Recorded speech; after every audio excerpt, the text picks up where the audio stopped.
Speak of a time. They speak of a time when great gods stole the sun, the moon, the stars from the sky. They speak of a great ice crept across the land, stole their homes, they began to die. They speak of Raven, who so loved the people of the land that he transformed himself into a pine needle and fell into the food of the great gods that had stolen the sun, the moon, the stars. A goddess consumed him. Raven was born to the gods as Raven Child. He was unlike any child you've ever met. He was wild. He was a nightmare. He was a frightfully obnoxious child. Some of you know kids like that. Then one day Raven found the bentwood box that held the sun, the moon, the stars, and he threw a tantrum like the gods had never seen before. They loved him so, they gave him the box.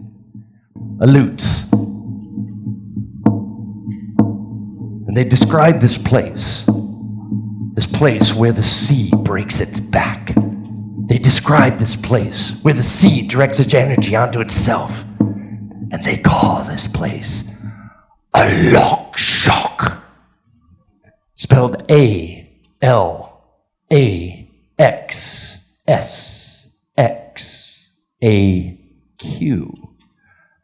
Alaxsxaq. Alaxsxaq, Alaska, the Great Land, that's all very modern media hype. But Alaxsxaq is the most ancient of them all. Ladies and gentlemen, welcome on board. My name is Brent Nixon.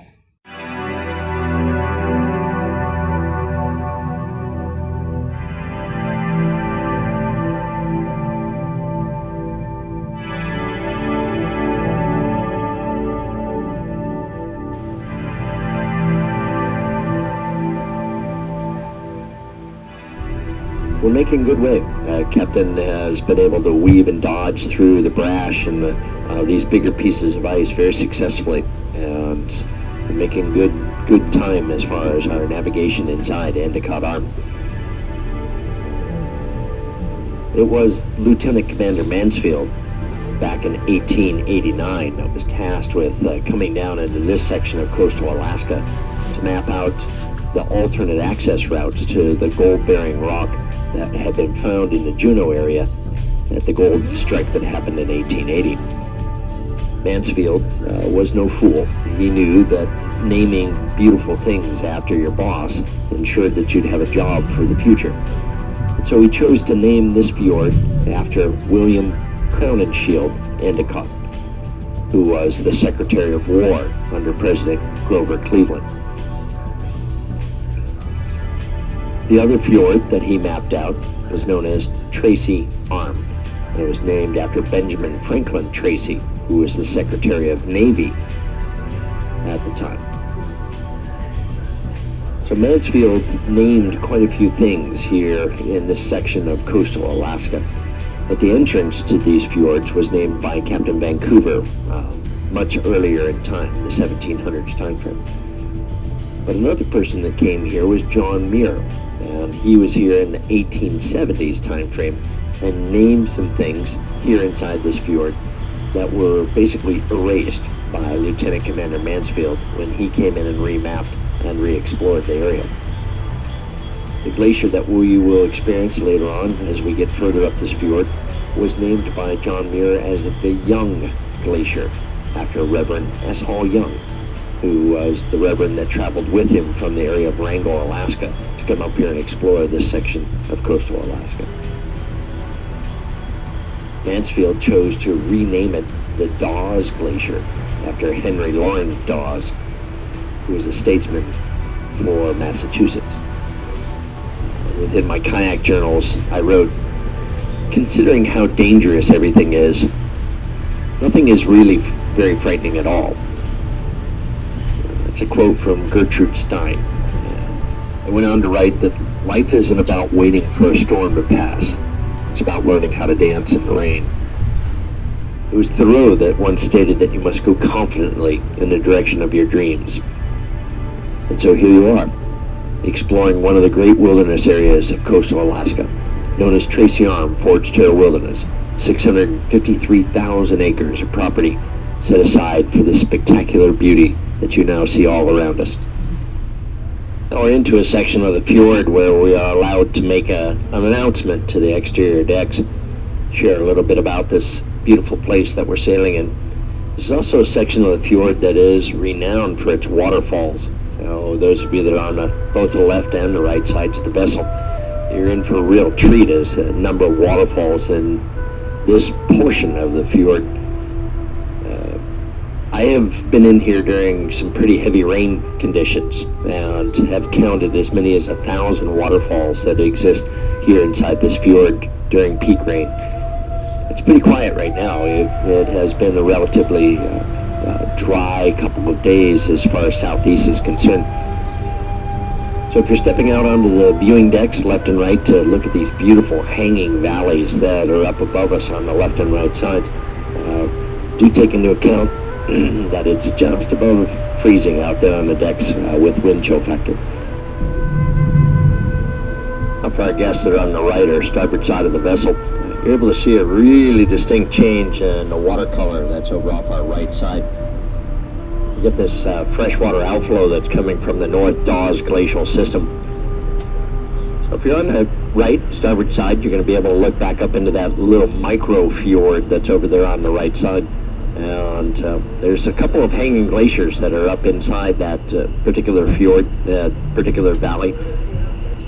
So there was a point in time, of course, when that little valley, that fjord that's over to our right, our micro fjord over there, was full of glacier ice as well, and came down as a contributory glacier to the main stem of the Dawes Glacier that created this big fjord that we're seeing.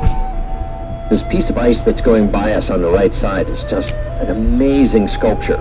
And for just these few minutes, you're going to get this incredible light that's running through that ice sculpture and all these unique shapes. It is Heraclides that once stated that you never step in the same stream twice. And you could easily say that about ice, that you never see the same piece of ice twice. It's constantly melting, changing shape, rolling over, exposing new surfaces.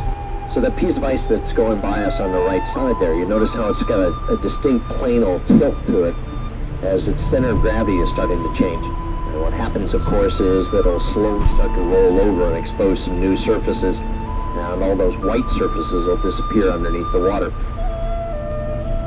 Well, what we've learned over years and years of exploring throughout these coastal fjords is that the weather changes about every 15 minutes here. So if you give it a few more minutes, it might start snowing on us. Then right after that, it might rain, and then again, the sun might pop out. So you definitely got to keep yourself correctly attired for this experience. That includes a nice warm hat, a nice warm jacket, windproof jacket. And of course, the other trick is to become a penguin. Now, when penguins get cold, they stand next to each other. That's known as crushing. And as you decrease your surface area, you increase your core warmth. So if you stand all by yourself, you will get really cold. But if you snug up next to somebody else, then you start to get warm. So the closer you can be to other bodies, the warmer that you'll be, and everybody will be happy campers. You don't even have to know them. It's okay. You just got to snuggle up next to them. Beautiful view of the Dawes Glacier now coming into view on our forward left side as it comes down out of the Ketchikan ice field. Probably one of my most favorite quotes comes from Helen Keller, who stated, "What is most saddening to me is when those that do have eyesight don't truly see."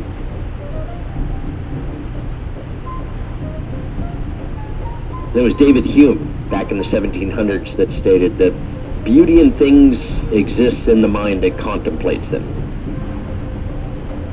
Welcome to the Dawes Glacier, so named after Henry Lawrence Dawes, who is a statesman from Massachusetts. There's actually 5 glaciers that are flowing side by side of each other here at the head of this fjord.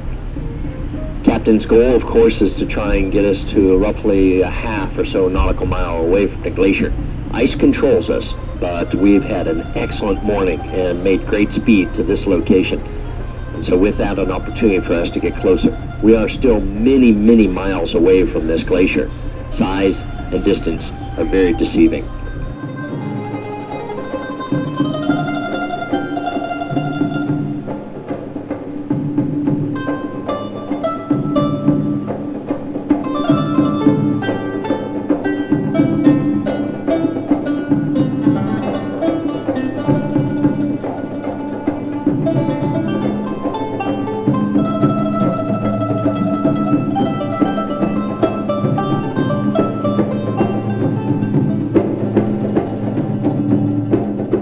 What you're also seeing is some really distinct dark bands or dark debris lines. These are known as medial morainal bars. Now, these medial moraines are the result of rock that's being carried by the left and right edges of the glacier as it moves down slope. So you've got these beautiful medial morainal bars that look like tire tracks coming down the glacier. And what that tells us, of course, is that you've got 1, 2, 3, 4, 5 glaciers that are running parallel with each other downslope.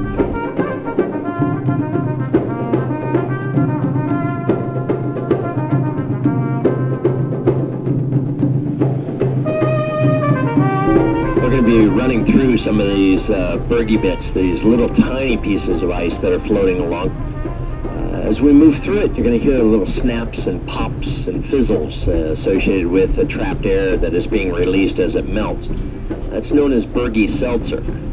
So for those of you that are out on the forecastle and also on deck 5, port and starboard side, you'll be able to hear that distinct pop-fizzle combination. Now on some of the bigger pieces, the bergy bits and brash that are on our forward and left side, there's some harbor seals that are up on the ice over here to our forward and left side. So as you use your binoculars and look out over that ice, you're going to see these dark bodies that are up on the ice. The harbor seals use this location for resting. And over the course of this next month, most of the mother harbor seals will be weaning their pups. And the pups are almost the same size as the moms at this point, so it's hard to tell them apart. But they like to get up on the ice to rest, and they'll spend about 50% of their day up and out of the water to decrease their total caloric requirements. It's referred to as thermocaloric regulation.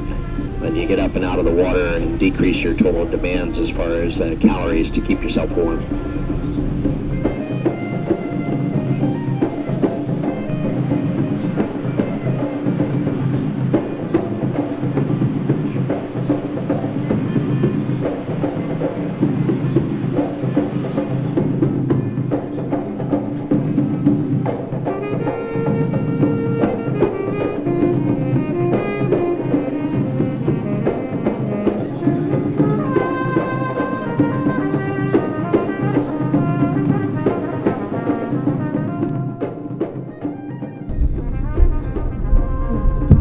I look forward to seeing you around the ship throughout the course of the midday. And again, thanks for joining us here for our sailing on the Solstice into Endicott Arm. It was definitely a celebrity kind of day.